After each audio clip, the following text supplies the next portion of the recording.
राधे राधे प्रिय भक्तों, हरियाली तीज कब है? सावन का महीना और सबसे सुंदर त्यौहार हरियाली तीज। आज का दिन केवल एक पर्व नहीं बल्कि प्रेम, समर्पण और सौंदर्य का साधना है। यह वह दिन है जब माता पार्वती का अटूट प्रेम, उनका तप और उनका संकल्प हर सुहागिनी स्त्री के लिए प्रेरणा बन गया है। हरियाली की छाँव में, झूलों की मधुर आवाज़ में, मेहंदी की सुगंध में और बिंदियों की रौनक के बीच आज का दिन माँ पार्वती और भगवान शिव के मिलन की दिव्य स्मृति को समर्पित है। सुहागन महिलाएं अखंड सुहाग के लिए और अविवाहित कन्याएं मनचाहा जीवन साथी प्राप्त करने के लिए इस व्रत को रखती हैं। वैसे तो साल में हरियाली तीज, कजरी और हरितालिका तीज 3 होते हैं, लेकिन सावन में पड़ने वाले तीज हरियाली तीज, श्रावणी तीज और मधुश्रवा तीज भी कहते हैं। इस दिन महिलाएं व्रत रखती हैं, हरे रंग की चूड़ी और हरे रंग के वस्त्र धारण करती हैं, मेहंदी रचाती हैं और विधि विधान से भगवान शिव के साथ माता पार्वती की पूजा करती हैं। मान्यता है कि माता पार्वती ने 108 जन्मों तक कठोर तप करने के बाद भगवान शिव को पति के रूप में इस दिन प्राप्त किया था।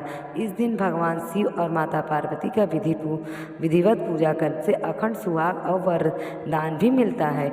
इस दिन व्रत में पूरा दिन व्रत रखने के बाद रात को चंद्र दर्शन करने और चंद्रमा की पूजा करने के बाद पारण किया जाता है।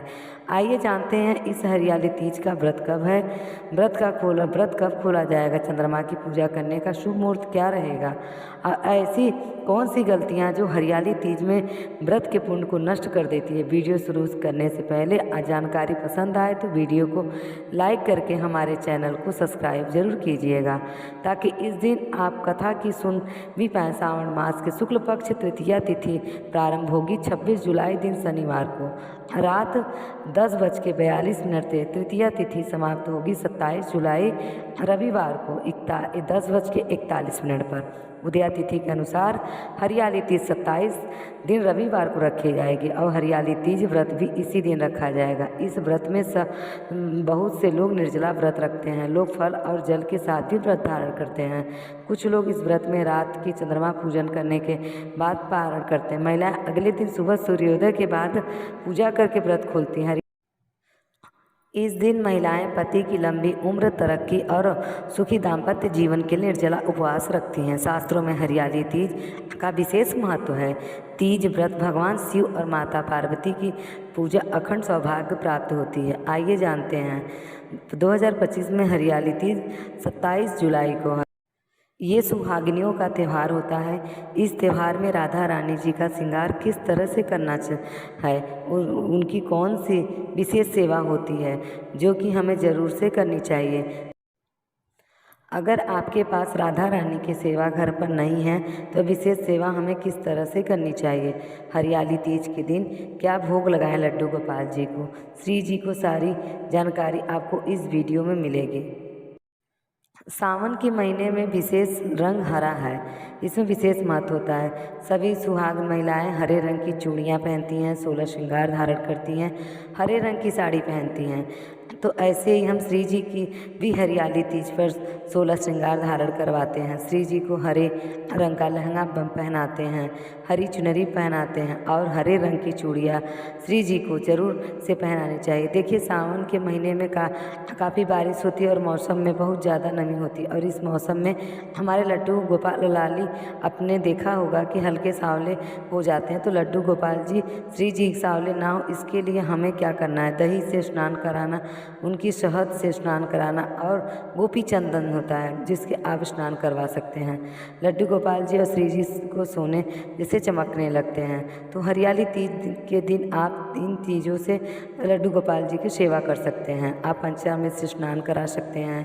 इसके बाद आपको श्री जी को हरे या लाल रंग का लहंगा पहनाएं और ऐसे में श्रृंगार अपने प्यारे लड्डू गोपाल जी का भी करना चाहिए।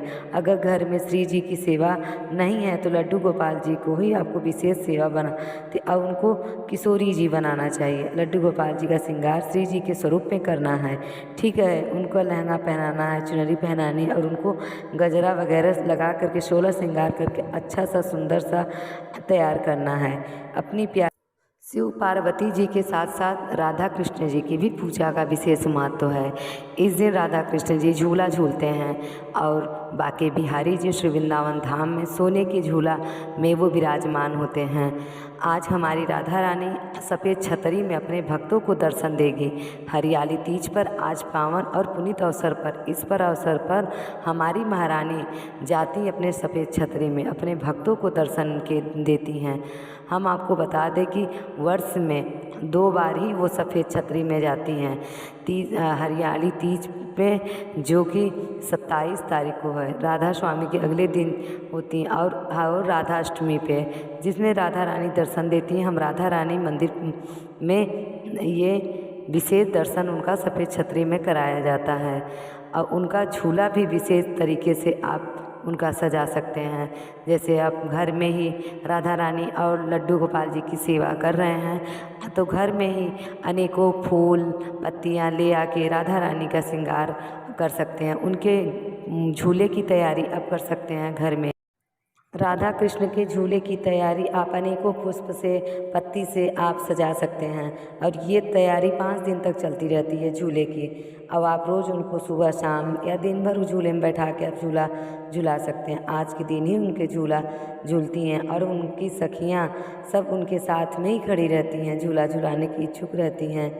तो आज के दिन राधा कान्हा को अपने झूला ज़रूर झुलाएं। श्री वृंदावन धाम और श्री बरसाना धाम में हरियाली तीज का एक अलग ही महत्व होता है। इस दिन लाडली जब अपने छतरी में जाती हैं वो स्वरूप देख के तो आंखें नम हो जाती हैं कि लाली मेरे निकल के सब भक्त के लिए अपने गर्भगृह से निकल के वो सफ़ेद छतरी में जाती हैं सिर्फ अपने भक्तों के लिए। हमारी किशोरी जी बहुत भोरी हैं, बहुत कृपालु हैं वो, और ऐसे ही उनका हरियाली तीज वृंदावन धाम में और बरसाना धाम में मनाया जाता है। तो आप अपने घर में भी हरियाली तीज का पूजा इस तरीके से कर सकते हैं। महादेव जी के साथ साथ राधा कृष्ण का भी आप पूजा कर सकते हैं और राधा कृष्ण जी का झूला सजा के उनको झूला में विराजमान कर सकते हैं। मैंने भी लाडली लाल का सेवा विराजमान घर में की हूँ और वो 27 जुलाई को मैं भी अपनी राधा कान्हा को झूले में विराजमान करूँगी और हरे वस्त्र पहनाऊँगी। आप सब मेरे वीडियो को ज़रूर देखिएगा कि मैं कैसे अपने लाडली लाल का सेवा हरियाली तीज पे करती हूँ। हम रोज़ की रूटीन सेवा तो नहीं डाल पाते लेकिन रोज़ का श्रृंगार सेवा मैं अपने चैनल पे कृष्णदासी प्रीति में मैं ज़रूर डालती हूँ लाडली लाल का। आप लोग वहाँ जाके दर्शन करिएगा मेरे लाडली लाला का। तो ये रही हरियाली तीज के व्रत विधि और पूजा। सभी को राधे राधे।